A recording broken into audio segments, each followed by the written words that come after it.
Can you guess who I am? Mr. Vouray asked the students in his first-grade class.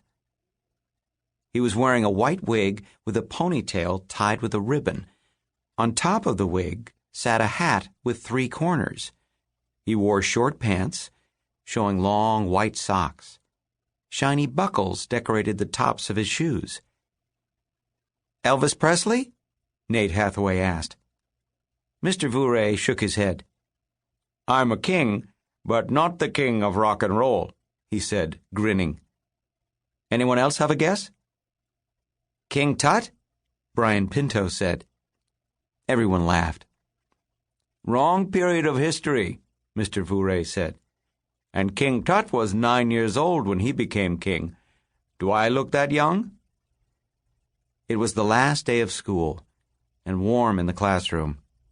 Because of snow days, school was letting out late this year.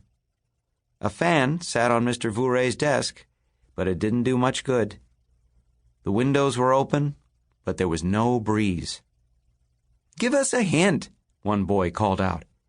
Okay, I will, said Mr. Vouray. He pulled a stack of play money off the math shelf. He handed it to Bradley Pinto, who sat in the first row. Pass it out, and make sure everyone gets some, Bradley. Bradley walked down the rows, giving play paper money to all the kids.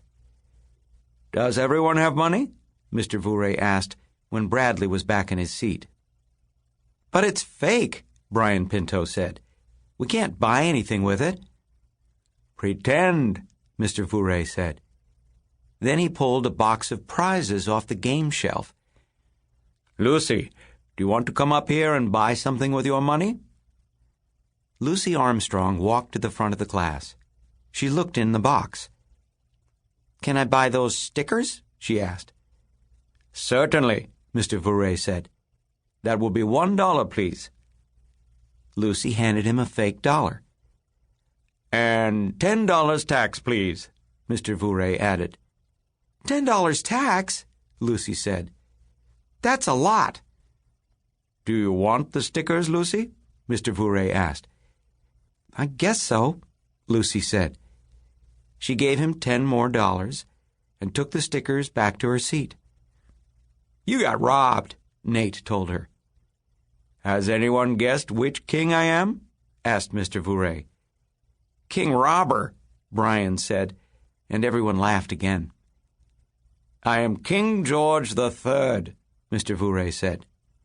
Who's he? Nate asked. He ruled Great Britain back in the 1700s, Mr. Vouray explained. That included the American colonies. A lot of the king's subjects didn't think he was a very good king.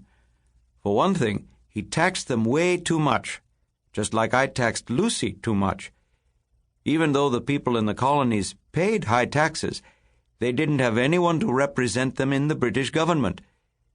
They had made a new life for themselves. They had built homes, worked on farms, and started families. But even from far away, King George still tried to rule them. How could he do that? Lucy asked.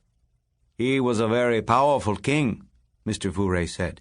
He had lots of money, ships, and men who could cross the ocean and keep an eye on the colonists.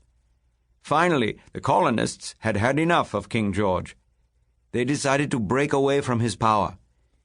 In 1776, they asked Thomas Jefferson to write a paper explaining why it was a good idea to declare independence from King George. We call this paper the Declaration of Independence.